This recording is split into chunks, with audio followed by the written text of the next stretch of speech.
about this live tonight is number one, I'm totally unprepared. I've been so busy with everything I've been working on outside of the office that I bring in, and these are my two, like, probably most qualified, not other than elected officials, and I would still say some elected officials are goofy. These are like my non-goofy guests.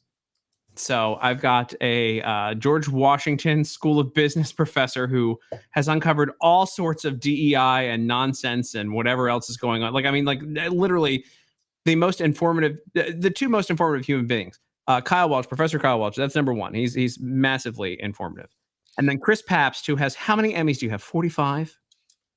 Counting the national one I just won a couple months ago, 46. Yeah, okay. But you're close. And honored by the NAACP. And the thing is, you have, you are a legitimate, beyond legitimate reporter who has, and I'm not even kidding when I talk to people and say this, you're not biased. Like, you actually report facts in a manner that old school journalism used to do. And I think you're one of the best. I've said this many, many times. I think you're one of the best. And so I have these two, and you've uncovered government fraud, educational system fraud, and basically the corruption that has riddled Baltimore City and the state of Maryland. And sometimes they even kind of expose themselves to you directly by hiding information and whatever else. And like, so I have my two most serious, most informative, most credentialed guests with me today, and I am unprepared. So here we go. Everybody hit the retweet button, by the way. I have to go pin this. So go hit the retweet button because I like promotion. It's been for me today, it's been kind of a slow day on Twitter because I've just been in meetings all day long. But hit the retweet button there. All right, there we go. So let's start with a topic that I know because I haven't been able to tell Chris about this, and I don't think I was able to tell Kyle about this either. I got invited to Russia this weekend. How's everybody doing? So going this weekend? I was invited on Saturday to fly to Russia Wednesday. And it was a relatively quick no, because the curious side of me says I would love to see the Kremlin at some point in my life, just because the architecture is incredible. It's like unique there, whatever. Every other side of me, including my national security friends, said, don't you dare go. At the very least, they could just arrest you and use you as a bargaining chip. But also, it doesn't matter what you do or what you say there, you will forever be known as some sort of Russian agent. And that's not my shtick. You know, I'm not a big negotiate with typically enemies of America kind of person. So I said no, and I will not be going. Okay. Ever to Russia unless there is some sort of incredible peace across the board, or I go with like a congressional envoy or something like that. I will never go to Russia. This is the second time they've invited me, by the way. 2017, I was invited. Was this like all expenses paid? Correct. 4 nights, 5 days, something like that? Correct. Yes, Slavich. It's not the fucking State of the Union. That's tomorrow. So wait a second. And who pays for all of that? Who is covering the bill for that? I would imagine the Russian Federation. So it's a Russian invite to just have you over there. Yeah. Yeah, that's a bad look. Yeah. Everyone. No. Universally. By the way, it's the response from because I called all of my big people, so obviously I didn't call you guys. Yeah. But I called all my big people. And I asked them, hey, and so universally it was laughing, right? Start with laughing. Then, well, if the politics weren't the way they were, also then there was like, you'll probably get honeypotted. Then there was, my favorite was my friend who is like the highest national security person I know, laughed and said, you know how you're always on a diet? Well, 4 months or more in a jail with bread and water might work. So it was universal. You ain't going. And I wasn't gonna go. Like, there was no, like, I had considered it. I thought it might be fun. Like, but like when logic strikes, it's like, well, you better not go. So no Russia, no free Russia trip. As a journalist, I would go to Russia. I mean, not if Russia was paying for me to go, but I would certainly go for the same principles, like why you would interview Jeffrey Dahmer, why you would interview, yes, well, that concept. And I think there's value in all of that. Except if the Russians were paying my fare to get over there, I think it would be a little bit different. I think you made the right choice. Well, there is and honestly, like, so I'm not a journalist anymore, but I was for a long time. And there's curiosity. Like, I'd love to go have the opportunity to like experience something like that. You know, if it was all, you know, rainbows and gumdrops. But yeah, no. There's no upside. If they're covering the bill, there's no way that looks good. You don't get a big upside. No. I mean, you'd have to be. I mean, if you were meeting with Vladimir, that would be interesting. Well, it was Lavrov. Oh, Mhm. yeah, but still, it's too hard if they're covering everything to like have that look right. Yeah, there's how do I just it just didn't like it didn't smell right. So I asked the real question is, because I understand like trying to like bridge the gap like with like probably propaganda, you know, that like we've got these influencers or whatever, these media figures over here. But similar to the people who were invited to the White House last week and given the Epstein files, you have to ask yourself, and I go Epstein files in quotes, why me? Yeah. That didn't make sense. That stunt didn't make sense. And by the way, when I criticize that stunt, I'm just jealous. I was told by the people on the internet I'm only jealous about that. Well, but like, if you're savvy, ask the question, why me? Or I would say humble enough to ask the question, why me? Because some people may not even think about that and just see it as an opportunity to raise their star. Right. Yeah. Tucker Carlson. But I mean, the thing is, like, even with the stuff at the White House, right? So, like, you, Chris, are again, you have so many Emmys from your actual legitimate reporting instead of any kind of woke stuff. Your actual uncovering of things and data and stuff like that. You make more sense to get invited to something like last week's stunt or Russia.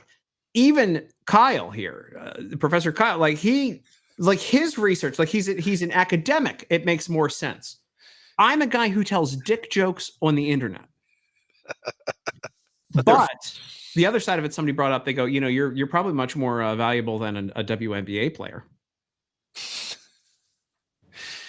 I think there's a lot of value in credibility with humor these days, a lot more than there's ever been, and I think people see that in America. If you can, I think the strongest. You look at all the strongest commentators in America, both left and right.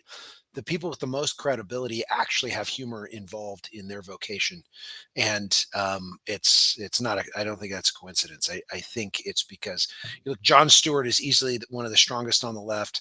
You look at Bill Maher on the left, and then you look at the guys on the right. The ones that are the strongest, that have the most enduring, have levity involved in their commentary, and I think there's an authenticity to that. Yeah, but Jon Stewart also not going to Russia. Right. And then Tucker Carlson, look, the Tucker Carlson thing was weird to me because it's one thing to go and sit down and talk to Putin, right? And I mean, like, that's as a journalist, again, like you said, like with like Jeffrey Dahmer, hell of an opportunity. Like, why would you say no to that, right? Right. But the coming out thing, when he did the story on the grocery store on the way out, and he's like, they make fresh bread here. Did you know that? And and I'm like, this. Did you have to do that to get out of the country? Because, like, yeah, imagine me over there doing some sort of, like, again, like if you saw the interview back in the day where they went to North Korea and they're like, oh, wonderful, like grocery stores here are amazing. You got to talk about that. And this guy, he doesn't seem mean at all. Wasn't there something with a cart getting on an escalator going up? Yes, and it's in every.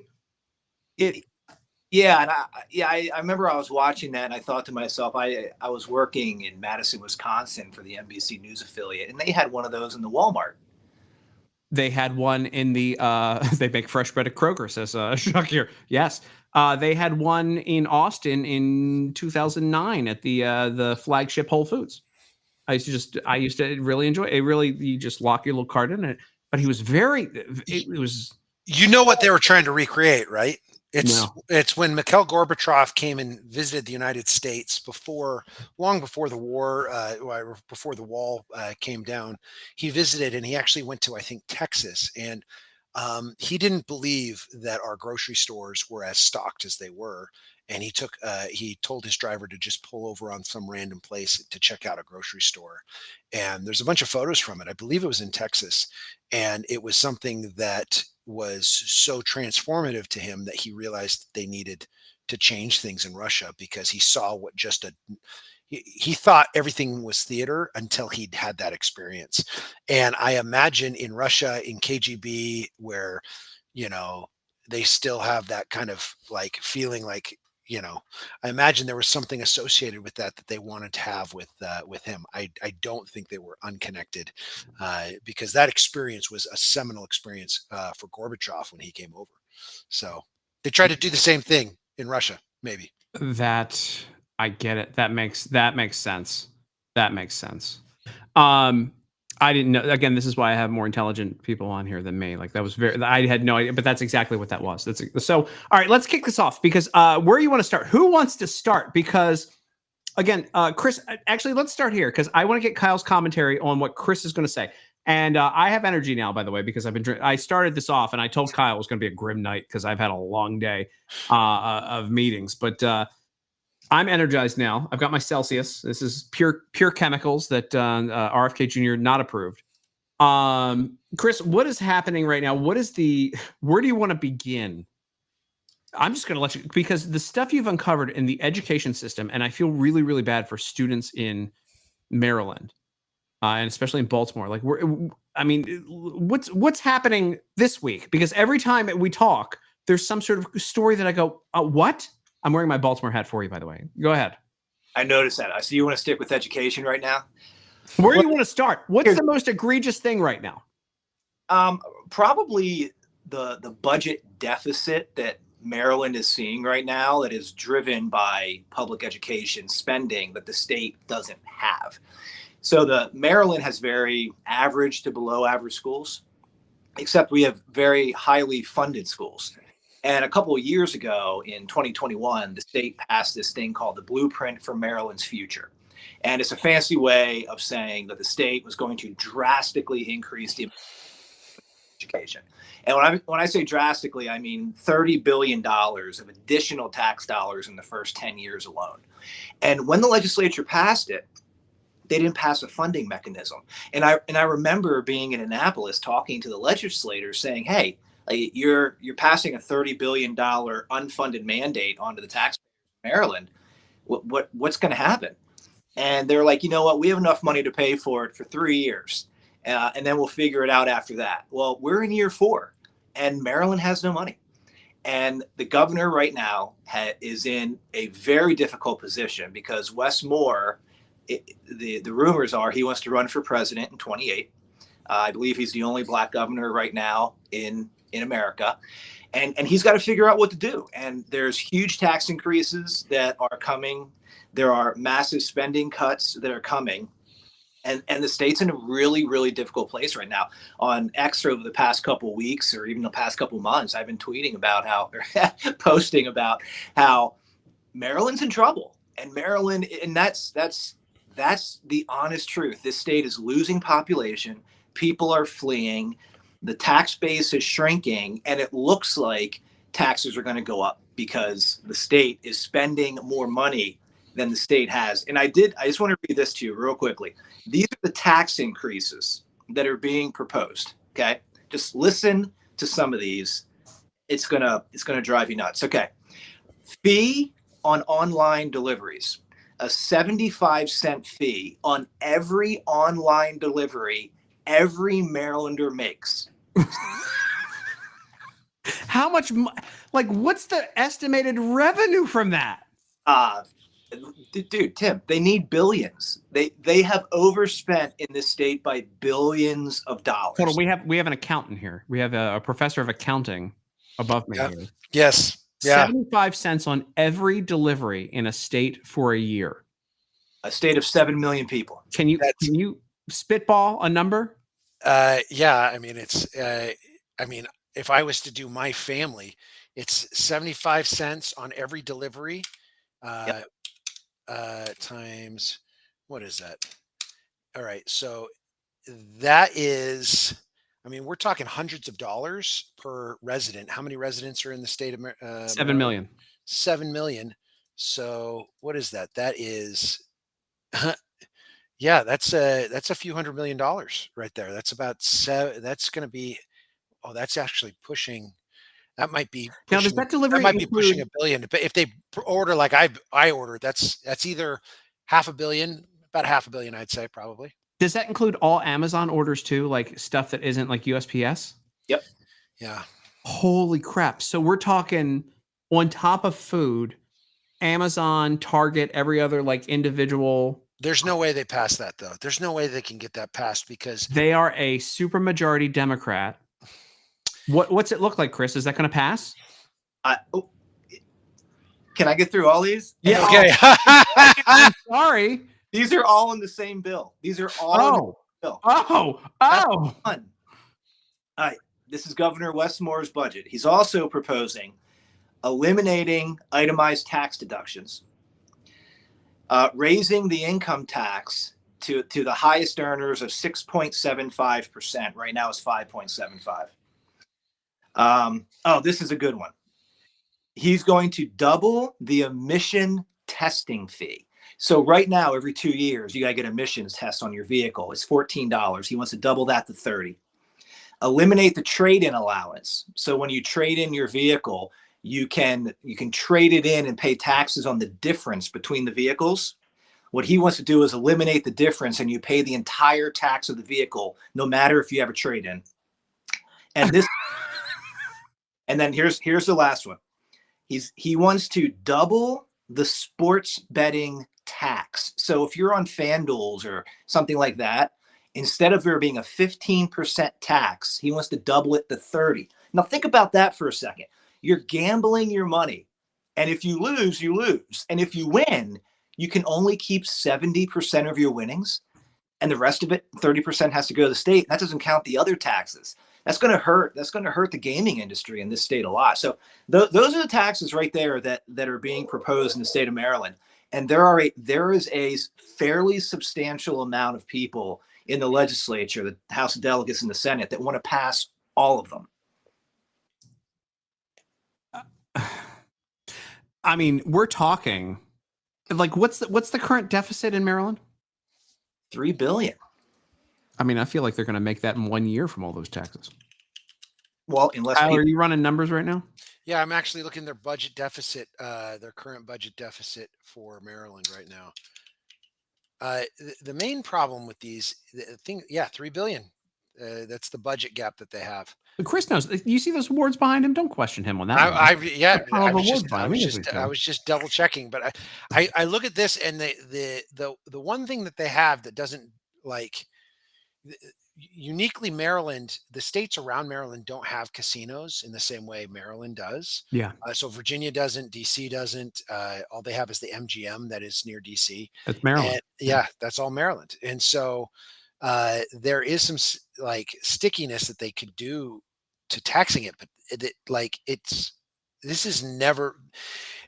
We need more people like Musk, to be honest with you, to go in and cut out the rot in government in so many ways. If you've been a part of an organization that's changing, you usually have to fire considerably more than is actually bad, and then you rehire the ones. You usually have to cull the crowd a lot more than you would otherwise.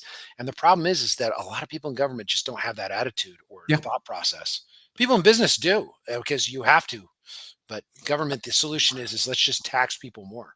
Well, I had a meeting today with the Tarrant County judge, which is the county executive here, and he has cut the budget. His first year he cut it $8 million. The second year he cut it 30 more million or 40 more million, just by simple government efficiency. And it's like, how can they not do that in other states, Chris? I mean, like how much of that goes to how much of that new tax goes to pay for the condom machines in elementary schools in Maryland? That bill got defeated. So for the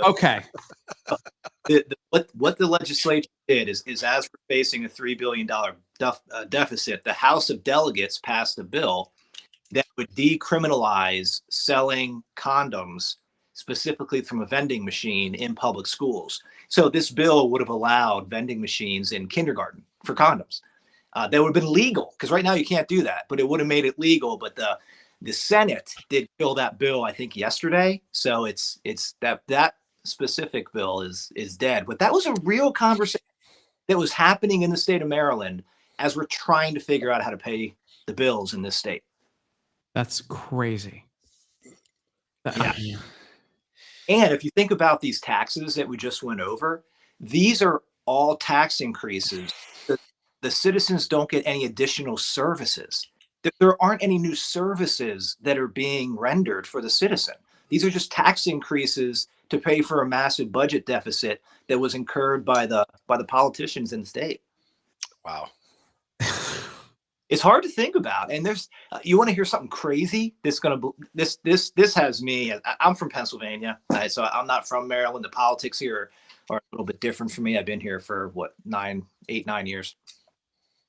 So UMBC, University of Maryland, Baltimore County, did a poll Where I went last week. They did a poll that found 53% of the people currently in this state have thought about leaving over the past year or two. How bad is your situation when your local universities are polling how many people want to leave? Like, can you imagine that being done in Texas? Like, well, it wouldn't happen. Nobody's trying to leave here. No one's trying to leave there. They got a saying for that. Steers and queers is what they say are the only things that leave Texas. You've heard this before, right? It's like, and by the way, they're right. The people will just accept it. They won't wake up. I mean, imagine that. Like, Maryland is becoming, by the way, it's not like, okay, not to like knock it. I know where you live, Chris, is like in the north part of the state where it's a little bit prettier, and out west is a little bit prettier, but there's nothing there. It's not like when you go up to like Vermont or Connecticut where like the taxes are bad, but it's like still like you got lakes and like a lot of gorgeous stuff around. Like Maryland, a lot of it, once you get down Baltimore and south, is not great. I don't know why people, and like the population centers, not pretty to live in. The Eastern Shore is actually pretty beautiful. Have you been to Ocean City? It's a shithole. I got yelled at once. By the way, Chris, you know I was on Fox 5. Not Ocean City, Maryland. It's been. When's the last time you were there? I chose not to be there because I didn't want to catch something. But let me tell you a story. Hold on, I'm going to put myself in the big square. You sit back and listen. I was on Fox 5 at a deal on Fox 5, and I talked about how shitty Ocean City was. And like the fire chief called in and was like, Tim Young, we hate him. Please take him off air. He's a terrible person for saying that. The very next week, there was like some kid got stabbed by some drug needle on the beach, or there was some sort of acid or something on the beach. And like all these people were injured on the Ocean City beach. Right after I said it, and I spiked the football. I came on and I said, "Hey, where's that fire chief now? I hope he calls up and explains exactly what happened." My bosses loved me for that, but the audience, not huge fans. There we go. I will say I do like Ocean City, Maryland. I think it's a pretty decent town. Well, you don't know better because you're stuck there doing good reporting. I bought a place there, so I got to defend it. You see. You go. Oh, well, there you go. Well, but what and I know that the Eastern Shore, when you get out that way, is more conservative. It's more red too. And so it's a little bit more farmlandy and there's like less crime. But like, I just, it's a long way from Baltimore. But Maryland looks like the rest of the country, man. So you got 24 counties, 20 of them are probably red, and you got 4 that are blue, but the 4 that are blue, it's a lot of the federal government workers, and it's the heavily populated areas: Montgomery County, Prince George's County, Baltimore City, and Baltimore County is kind of purple. But you know, those four jurisdictions run the state politically. The rest of it's pretty red, actually very red. Yeah. No, that's the way it is. You know, you go to Vermont, and like, so Vermont in particular, because that's where Alex is from. Burlington is where all the voting comes from. Everyone else in the entire state is considerably conservative, like everywhere else. It's the same thing in California. You've got your blue cities are LA, San Francisco, yada yada yada, and then everything else is red. Even San Diego's kind of red. Yeah, I grew up in San Diego.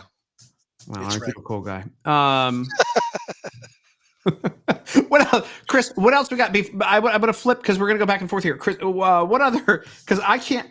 Again, we're looking at the numbers on this. I would think they'd be able to pay off that debt in a year or two with the amount of taxes that they're going to levy on the citizens of Maryland. Well, so that debt's growing. So this year is $3 billion. 2 years is projected to be $6 billion. Oh, yeah. Oh, they got to figure all that out. But where's it go? Well, a lot of that is going to the education bill, the blueprint for Maryland's future. It's the strongest political lobby in this state by far, and there's nothing even close, is a teachers union. And when this bill passed, and keep in mind it passed in 2021, schools weren't even in session because of COVID, because the unions refused to put their teachers back in the classroom. So think about that for a second. So this massive education spending increase passed, and the kids weren't even in class, and we didn't even know what we were going to look like coming out of COVID economically, and they still passed a $30 billion tax increase over the first 10 years. So, all this money is coming due, and they have to raise fees and things now because they have additional billions to pay for in years 5 through 10. I mean, so that's largely where the money's going. But if people leave the state like they have been doing over the past couple of years, we can see the workforce is going down. I don't know what's going to happen here. They can't just keep raising taxes and then people continue to leave. There's already a rough business climate. I mean, if you're paying $30 to get your vehicle emissions done when it used to be 14, and extrapolate that over all other things that you have to do to live in this state, it's tough, man. The people got to make tough decisions. This is actually a Mitt Romney kind of approach. I don't like Mitt, but Mitt Romney approach to increasing taxes. Romney claimed to not raise taxes, but he just raised fees everywhere. And the net effect of that, I don't know that will cause people to leave. If he sticks just to fees that are delivery fees and these other things, and getting your car inspected every year and it goes up, people. That doesn't have the same effect as like the income tax raise. The income tax raise has a dramatic effect on people. People notice that, get mad at that. The other stuff, unfortunately, is they intentionally do it because it goes under the radar, but they call it a fee, but it's still a tax. So it could have a less dramatic effect. I don't like it, but it could have a less dramatic effect. Well, they're looking to raise the income tax too, and yeah, I mean that'll have an effect. So, I mean, I know where Tim lives. He doesn't have to worry about this. But correct. If they raise the income tax to 6.75, I pay a 3% county income tax.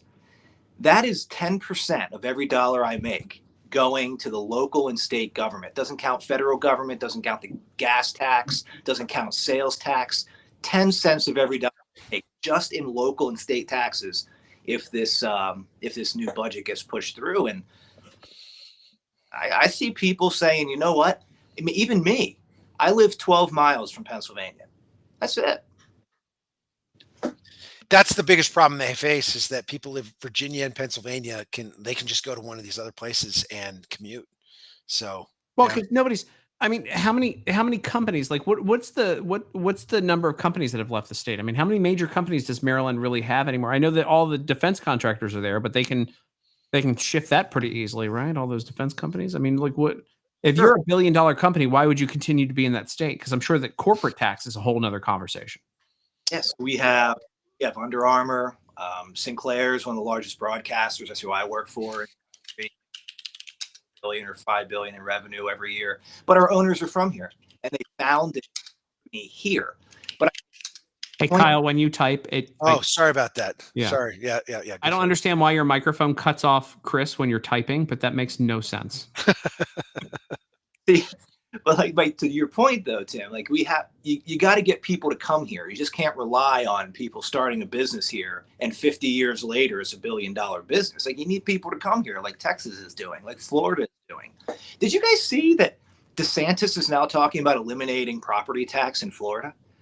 Oh, we're close to it here. We're having that conversation here. I wouldn't be surprised if he starts doing ads in Maryland saying, come to Florida, no state income tax, no property tax. I wouldn't be surprised if Florida starts doing things like that, because there's money here. Also, a lot of educated people in Maryland.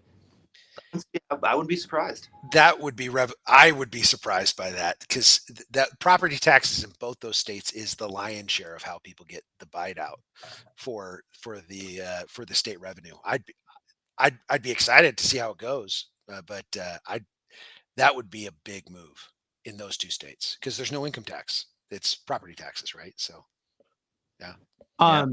Can we? I don't know how to. There's not going to be a good segue here, but there was something that Kyle pointed out a little while ago. It's money. Here's the segue. It's money. Ready, Kyle? Sure. What did I point out? I really liked the when you pointed out the zero hedge. I'm going to pull this up because you. I can pull up tweets here. Sorry, guys. I'm like half asleep today. Here we go. This one got me. Because in this, the U.S. Auditor General Accounting Office admits that for 26 years in a row, there have been material weaknesses in internal control over financial reporting, which is probably something that comes into play in Maryland as well with their financial reporting. I don't even know. Is there a reasonable auditor in Maryland, Chris, for everything that's going on there? Well, we have the legislative services. We have all the things that all the other states have. I think a lot of the problem with these are kind of like the inspector generals, is that they don't have any teeth. So they come in, they do these audits, they make recommendations, but they can't force the entities to make any changes. So here's Kyle weighing in on this, and this is a little while ago, but you missed the worst part of this. They issued a disclaimer of opinion, which means the auditor couldn't gather enough evidence to form an opinion on the financial statements due to significant limitations. A qualified opinion indicates specific issue with part of the financials, while a disclaimer means the auditor can't express an opinion at all due to lack of information, which means it's a big mess, right? It doesn't get worse. Like, I didn't even know. I actually had to be educated on this disclaimer opinion. I guess this might be what you actually like. This is something that happens, and if this was to happen to a public company, its stock could go to zero. Like, it is so bad that this is happening. And if you look at the government too, so they have this thing when they're auditing, and hopefully I don't lose anybody on this. When you're auditing, you're not checking everything. You're taking a sample. So you're sampling part of the assets, you're sampling part of the revenue, you're sampling part of the payments to get an assessment. This means that they had no ability to get any sampling amount to make any opinion. They're not checking everything. They're taking a random sample of these different things. And even with that, they can't do that. And when you think about the materiality of the defense budget being several $1 billion, materiality means the threshold for something being off. This is really telling. And so the whole cool thing about this research is they basically noticed that when state and local governments actually got more money, so it's kind of cool because you can say it's kind of random that how this money gets allocated. In some ways, they apply for it, the government decides who they're going to give this more money to, and when that money comes in, there's actually more signs of problems financially and corruption than before they had the money, which is like, doesn't make it's crazy. But yeah, so when they get large unexpected federal grants, that's when this happens. And so the identification here is really narrowed in, that more money does not lead to solving problems. It leads to more problems. Which seems to equate to Maryland a little bit. I don't understand how, just in general, our government spending has gone so out of control and everywhere.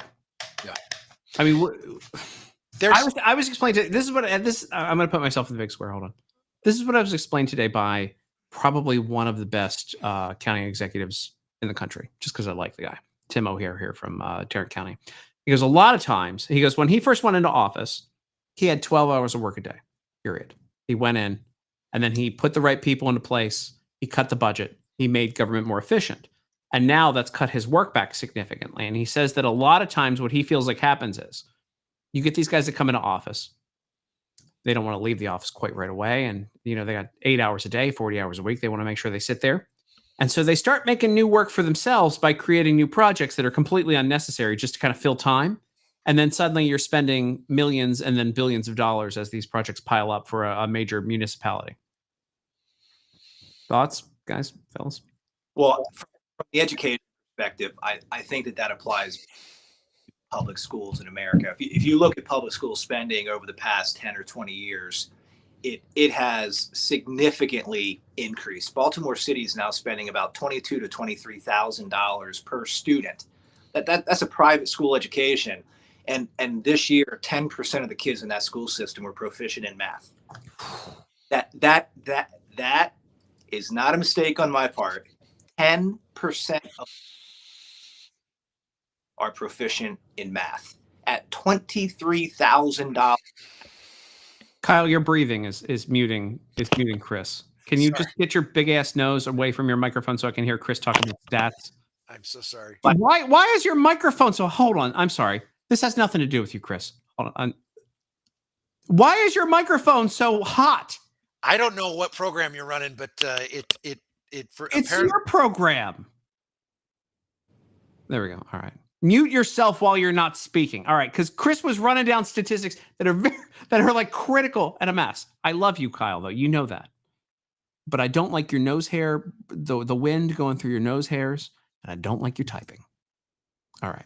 Go ahead, Chris. Ready? Yeah.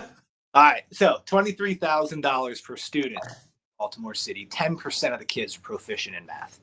And you start thinking, how can that even happen? And I think that there is the concept that you were talking about, where you have so much money that is coming in now into public education that have you been in a school lately? They're palaces. Holy cow. I walk into these new schools in this area and I'm thinking to myself, what does this thing cost? And they're like $70-80 million for a new school. What? Yeah. What? The blueprint, this thing that we've been talking about, the starting teacher salary in Maryland in a couple years has to be $60,000. $60,000. Hey, are they still complaining about not making enough money? Like a 22-year-old making $60,000 working 10 months a year is unbelievable good money. I didn't make anywhere near $60,000 when I got out of college. But that's what teachers are going to make now under the blueprint. So we talked about, where's the extra money going from all these taxes? That's largely where it's going. And there's just so much money now in public education. And I think it's gotten to the point where people used to have a calling to go into public education. And now when the CEO of city schools is making $500,000 a year in total compensation and 10% of the kids are proficient in math, now people are getting into public education because it's a way to make a lot of money. Yeah. I mean, and being the contractor for it too. Don't you guys spend the most amount of money of any state per capita on per student per head? It's up there. I mean, Massachusetts has really high, but Massachusetts has a much higher cost of living than a place. I mean, Baltimore's cost of living is not very high. Well, you can live in the slums there for all the vacant buildings that are in Baltimore. There's like 20,000 of them. Like you can get houses pretty cheap in Baltimore. 8 ounces of crack a month, you can get a nice place in Baltimore. I hear. I think that's how the math works out. Kyle, building on this type of stuff that's going on here, and or maybe not building on it, I just want to loop you back in. Sorry about yelling about your nose. It's a beautiful nose. You do great breathing. But I really like that you were so exasperated by what Chris was saying that it muted Chris. Look. You had a concern here, and I know this is kind of like non sequitur, but like, what's going to happen? You did a really, really good thread on this, with like all these IGs getting tanked. Like, what happens with those offices now? Because we're talking about government accountability. The thread here, by the way, this is the government accountability episode. I appreciate you asking about this. I don't know if this was something that you were going to talk about or not, but this was completely missed. Like this. I have not seen a single story that nailed this down and got this from what Trump did. The ball went by everybody's head and they just they didn't see what was going on. So Trump fired 17 inspector generals, and every agency of the government has these inspector generals. It's basically the whistleblowing system inside of the government so that people can actually report things in. And if you actually turn back the clock to 2019, in 2019, we didn't have the laptop from Hunter Biden. Ukraine wasn't at war with Russia. None of this stuff that's going on now was going on. And Trump got on a call with Zelensky, and everybody knew something dirty was going on with Hunter Biden, Burisma, and Joe Biden. They just knew it. And so Trump on this call, said, "Hey, we think there's corruption in our country. It'd be really helpful if you helped our investigators out to root out corruption in our country, because we think somebody in our country is being corrupted by Ukraine." And the interesting part was that from that, no one on the call reported it. Someone that overheard the call actually reported it, and they couldn't report it to the IG, because the IG had this rule, if you recall, and I apologize, everybody's probably all up on this, but the inspector general said they had, before the change, it basically said, in order to find, this was the rule, in order to find an urgent concern credible, the ICIG must be in possession of reliable firsthand information. They changed that rule 2 months before, because the reporter, the guy that wasn't even on the call, went to a lawyer. The lawyer, we think, did a back channel to get the IG to change the rule, because the reality is the rule was away, and then it changes, and then it starts this impeachment hearing, and then fast forward to where we are now. I don't think that was unwarranted to ask for information on corruption going on there. And Trump basically looks at this whole process and says, "I can't trust any of these inspector generals based on what happened." Like, they're willing to change rules and do things to try to get an impeachment hearing. And so him firing 17 of them all at once is basically his way of saying, "Look, I just need a clean slate of people that are coming in that are not going to be manipulated like what he dealt with in his first term." And all through that reporting process, everybody's like, "Oh, he's firing inspector generals." It's like, no. Going through what he went through on his first term with that inspector general, with I think the whole thing was, I mean, I want everybody in politics inspected and investigated, not just one side or the other. Everybody should be clean as a whistle going through, and that was a connection that was not being made. And so, yeah, I don't know, I don't know what else to say, but that's that was a connection nobody had made about him firing him, why he fired him, and it's because the last inspector general that he dealt with on a level was the cause of what, in my view, was a relatively bogus bogus impeachment, because I mean, he was looking for corruption, and pretty clearly now with the laptop in possession, we know there was corruption. So. Yeah. No, I where do you go from there other than cleaning house? But that's interesting. So what was the rule again that they shifted? So the rule was, in order, so they had in their document, I have it right here, in August 2019, the inspector general had a rule that in order to find a report credible, let me get the exact quote here. In order to find an urgent concern credible, the ICIG must be in possession of reliable firsthand information, meaning you couldn't be a secondhand witness. Now, this is a bad rule. So first of all, the rule's bad, but they had the rule in place. You should always accept any. This is not a court of law. This is just, you're just trying to get people to talk to you. And so if you're an inspector general, you should just be taking information everywhere. Yeah. So it should be that way. It wasn't that way. It appears like it was made that way. They claimed it wasn't, but the timing is far too fishy for anyone involved, especially when a president gets impeached by it. And it turns out that the corruption's actually there. It's far too fishy for me to take anything. So, I mean, but just getting rid of the IGs isn't enough, right? Because obviously they're going to have a whole slew of people that work with them, right? Yeah. Actually, the inspector generals are relatively small offices. Oh. And so they're usually there for a long time, but the office of inspector general is relatively small. They usually deal with these type of complaint type of things. So I'm not saying it was good or bad, but I just got you can see his rationale behind it. He got burned by this group. They've been there forever. And he's like, "Hey, look, I want a clean house because I got burned by the last group." Yeah. Makes sense.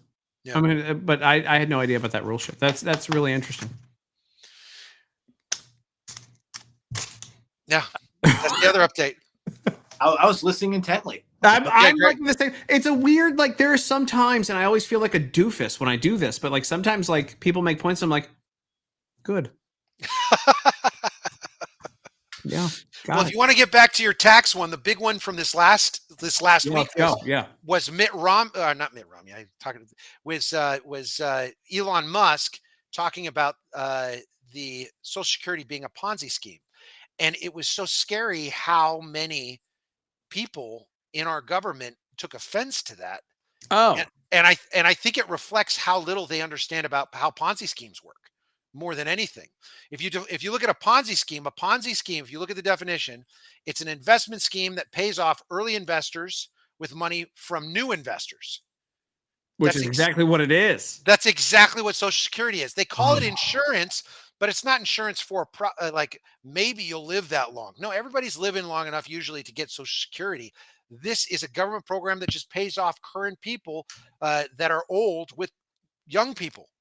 It's set up just like a Ponzi scheme, Hey, just and yeah. because it's based in Maryland, Chris, have you or has anyone that you've worked with, any of your reporter friends, uncovered anything from Social Security as far as like fraud, waste, abuse goes? Because I used to work there. I can speak to some stuff. Well, it's not just Maryland. It's based in Baltimore County, a few miles from where I'm sitting. On Security Boulevard. Yes, my backyard. My neighbor is a Social Security Administration judge. Like she's an administrative law judge. Our reaction was the exact same. By the way, Kyle and I had the exact same like dog tilt to like. So I get a lot of information from her, off the record, of course. Like I can't always be working. If I got to have like friendly relationships with people where not everything they tell me I can do a story on. But the Social Security Administration is in panic. Yeah. And we talked about that earlier about people leaving Maryland. Well, there's 150,000 federal workers that live in Maryland. I think 40,000 of them work for Social Security Administration, and National Institute of Health, like another 40,000. So if they as in Doge, if they get rid of half the Social Security Administration and its staffers, I mean, that's going to have a significant blow to Maryland. But at the same time, Maryland they haven't diversified their economy. Like they've been reliant on federal employees instead of using those federal employees to try to grow the economy and diversify the economy. So this is kind of Maryland's own fault. I think we were bound to have a president like Trump who was going to come in and say, listen, we're too bloated. We got to cut this back. And Maryland just didn't prepare. But as far as waste, fraud, and abuse, I mean, listen, dude, when I was in Harrisburg and I was working for the CBS affiliate, I did a story on a judge. And he approved every SSI applicant that came to him. And I did the stories on this guy. He got called before a hearing in Washington, D.C., a committee. And, they couldn't get rid of him because he was a judge. He had been there a long time. And if you got this judge, you got your Social Security disability, your SSI. And I was talking to attorneys and they're like, I tell my clients that it depends on what judge you get. Well, it shouldn't work that way. It shouldn't depend on what judge you get. It should depend on the merits of your case. And I think that's a big issue in Social Security is trying to who actually should get the Social Security disability, because that's coming out to tens of billions of dollars a year, because there's an awful lot of people that are on that. Yeah. Listen, when I worked at Social Security, I think I've told this story a million times. I don't know if you guys have ever heard it, but when I worked at Social Security, there was a good chunk of the employees there who had worked their time off so that they would take off the entire month of December every year. There's also a good chunk of the employees who basically they know how lazy folks are there. So in their little commissary, they sell novels because they just assume people are going to be reading books at their desk. There was a guy who used to get angry because I came in when I was in grad school and I was a graduate intern there. This was years ago. I would sign in. And again, the system is a little different now, but when there was a sign-in sheet, he used to like to get in at 8 o'clock and sign in as if he got in at 5:30 in the morning. And so when I would get in at 7, sometimes you get out early because you get out, after your 8 hours. I would get in and I would be the first. I knew what I was doing too. And I would sign in at the exact time that I got in. And I would hear him swear from across the floor because he would have to sit around for another 2.5 hours for the day and actually fill the time. There is such an unnecessary amount of staffing there on top of the just waste. I as far as waste and abuse goes, Social Security is like the epitome of it in our federal government. That's before we get to the potential Ponzi scheme, which really it does sound like a Ponzi scheme, but before you even get to the spending on people, the staffing there, I bet you could cut it easily, from my personal experience, 70%, and I think you're still bloated. Wow. I don't understand how the algorithms, though, couldn't do a lot of the work that people did 30 or 40 years ago. Correct. I mean, and maybe that's what Musk and what Doge are coming in to do. And I'll tell you this, man, like there's panic. Like there's a lot, There should be. but I think that there's panic because I think a lot of people that work there perhaps understand that maybe it could be reduced in the number of employees they have. I mean, even the executives. So I was offered a job there. So I don't know, for people playing along at home, you guys probably know, but I was offered a GS-14 a year after I left there to come in as in the senior level management, just coming in like as like a starting in senior level management. They waited a year to give it to me, and when I was offered it, one of the like number 2 or whatever at the time of Social Security, who I was friendly with, said, "You're going to be bored to death. You're going to come in. You're going to make, $130,000 a year or whatever it was," because there was a bunch of steps in it. It was somewhere down the line. So it was like a GS-14, and then you have steps, and so they had given me a good chunk of steps in that too. She's like, "You can take the job, but you're going to come in and bang your head on a desk all day long and like do nothing." In fact, at one point when I worked there, I think, Chris, have I told you the story? I think I haven't told Kyle this, but when I worked there as an intern, I was told to work slower. I was called into a senior executive's office, and they said there was a complaint about you. Someone in your division said that you're working too fast. So if you want, you can just come in, check in the morning, and then go do whatever you want. Just make sure you show up to meetings. I have heard that from a fair number of federal government employees that didn't work in the federal government to start. They were in the private sector. They then went to the federal government. And, journalistically, that's something that I have heard plenty of times, that people have been told that they're working too hard or doing too much work. It's common practice at this point. Like, and if you don't slow down and become a part of that culture, they'll find a reason to get rid of you or put you on some sort of they'll penalize you for working too fast. It's something that I think is innate to bureaucracies. I remember I lived in Detroit for 2 years, and I was talking to someone that worked at one of the factories, and very clearly they viewed their employer as the union, not as the automaker. And it was a huge, huge problem. He was bragging about how he goes to work and finishes all the work that he could do in 2 hours, and then has a place where he goes and sleeps for the next 6 hours on an 8-hour shift. And it's one of the things that gets lost is when you start working at a place without a purpose and identifying what the purpose is, and instead it's all about you on the take.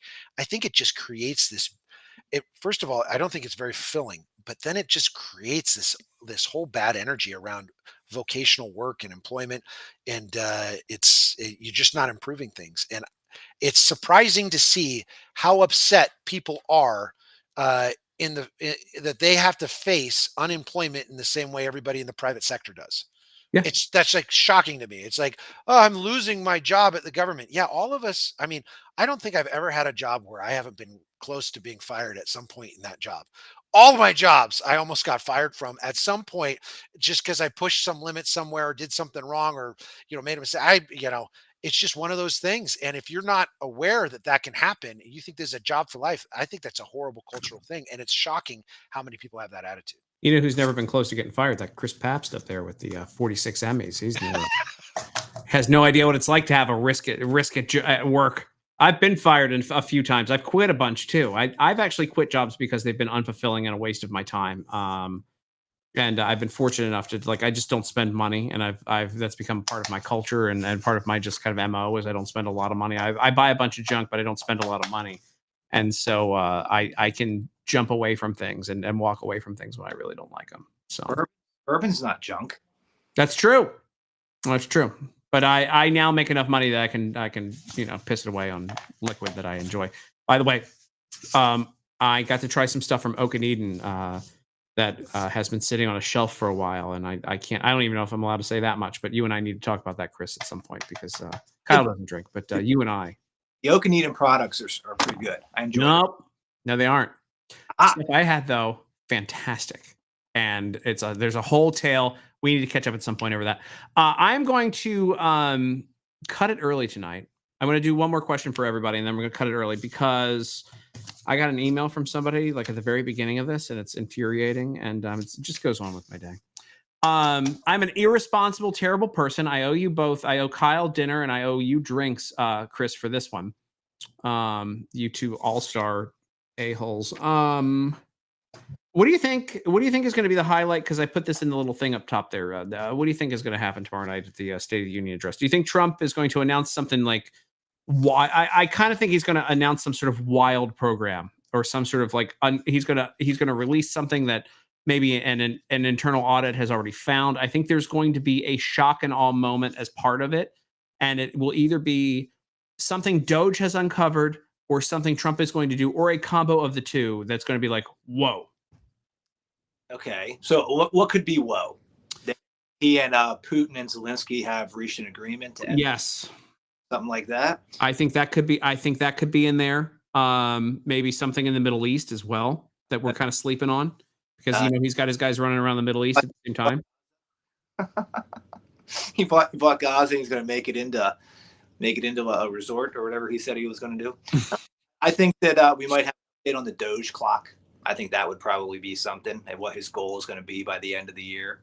I'm probably going to talk about the reduction in crossings on the southern border. I think that's a big accomplishment that he's going to think that he has. And I feel like he hasn't talked about that very much. But the crossings are down, what, like 80, 90%? It's like 90%. Mm-hmm. I mean, significant amount. And for somebody who likes to talk about his accomplishments, I feel like he's not talking about that much. So that might come tomorrow as well. And the federal government workforce, he might give a number. Like, I want to get it down to, and right now it's what, like 2.7 million? That's what the federal employee workforce is, somewhere in there. Maybe he gives a number. Oh, that would be, if you cut it by like a third, I could see that happening. Maybe What do you got, Kyle? I think so. Trump is very good at stating something that, like, if you think about the flag protest that was going on, flag protest nobody was doing anything until Trump said, why are people kneeling for the flag? It's so unpatriotic. And then it became a controversial issue. And he does very good at picking something that should be something everybody's on the same side of and villainizing people out of it. I think he's going to take advantage of that. I agree that the two biggest successes he has are the border. And the most interesting thing about the address that you have at the State of the Union is half the people aren't clapping when you're going, and the other half are. And what you want to do is to say things where if they're not clapping, it just makes them look bad for not clapping. And he's had 4 years to think of his State of the Union, the first one when he comes back. The two biggest things are the border and then what Doge has been doing and cutting out fraud, waste, and abuse. And here's the thing is that I talk to people on all over the spectrum, and they like what's going on with cutting in the government. Everyone feels like all sorts of agencies and all these people are just at the trough like pigs, taking all these tax dollars and wasting it. And it's politically, it shouldn't be a controversial thing to make the government more efficient. And I think what he's going to do, the key image he wants to have is to talk about as many things that are reasonable, sound, patriotic things to say, and have his enemies sitting down during those statements so that it just makes for great TV, as he might say. By the way, new yard sign just dropped in DC. This is from Katie Pavlich. This house supports federal workers. You should let the person in the house know everybody supports federal workers with their tax dollars. Yeah, mean that I want them employed still. So yeah. Just unbelievable. Yeah, I think you guys are both right. And again, I apologize for being a little distracted tonight. It got more distracting at the very beginning of this, and I'll tell you guys about it. Hang in there for 1 second while I turn this live off. Thanks for joining us tonight, guys. Hit the retweet button, and I will bring these guys back with many apologies and many free drinks and or food for both of them. Love y'all. Thanks for being here. We will talk very soon.